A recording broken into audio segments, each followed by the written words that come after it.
mukha namang successful. At ang lasa, tamang-tama din naman doon sa ini-imagine ko.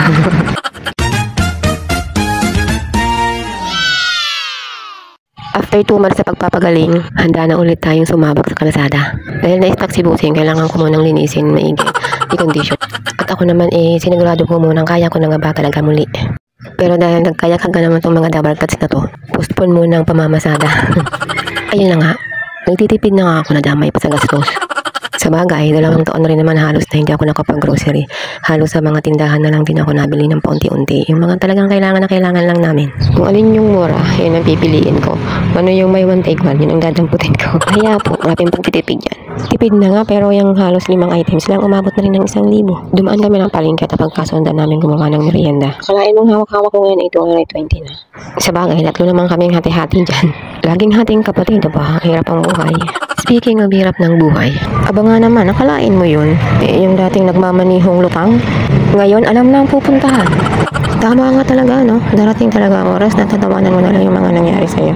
Nakakatawa lang isipin na dating yung kangitian mo, hindi ka na magawang tingnan. Kung akala mo, close kayo, yung pala hindi ka nakilala. Yung tipong hanggang tinga man din ng ngiti ko. Meron pang i-unfriend ka. At ang masaklap, ibablock ka pa. Allergy yan. Sorry naman. Kaya naman yung simpleng tango ng mga kasalubong ko, ay sobrang tuwa ko na. Yung pagtawag lang sa akin ng mga inaanak ko, Ninang! Ay grabing iyak ko na. Apaka-OA. Isang patunay na hindi talaga tayo pababayaan ng Diyos. Pinakilala niya sa akin yung sino talaga yung tunay na kaibigan. Dati, kapag may nagsabi sa akin, isurrender mo kasi sa Diyos. Parang siya lang bahala ng lahat. Sabi ko, ha? Pera nga kailangan ko. Hindi naman ako bibigyan ng Diyos ng pera. Hindi ako patatamain ng luto. Akala ko kaya ko lahat. Kaya ko solusyonan yung mga nagawa ko pagkakamali. Pero dumating yung time na minumura na ako. Pinapahiya, pinabarangay, at kung ano-ano pang masakit na salita. Nakita ko na lang yung sarili ko nasa loob ng simbahan na gumahagulhol, humihingi ng kahit isang yakap lang. Dahil doon, umuwi ako na wala nang pakialam, kaya ko nang harapin ang lahat ng sakit. Sige, gawin nyo na kung anong gusto nyo gawin. Yakap ako ni Lord.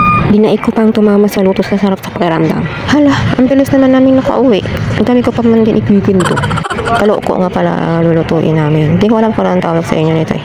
Binalatan ko at hinati ko lang sa gitna yung gabi at kamote. Pagkatapos kinayod lang yung gitna. Yung kinayod ng kamote at gabi, hahaluan lang ng niyog, parbuko, at saka asukal. At pagkatapos, ibabalik na sa pinagtayuran para ipapalaman ba siya. Tapos pagdidikitin mo ulit yung dalawang magkapares. Kaya dapat maingat yung pagkayod na hindi masira. Ang totoo, limot ko na talaga kung paano gawin. Hulaan ko lang. Base doon sa tatandaan kong lasa nito. Tinanong ko rin naman itong dalawang kasama ko. Ay naku, hindi rin alam. Ang bukod tangi lang naaalala ay yung sarap nito.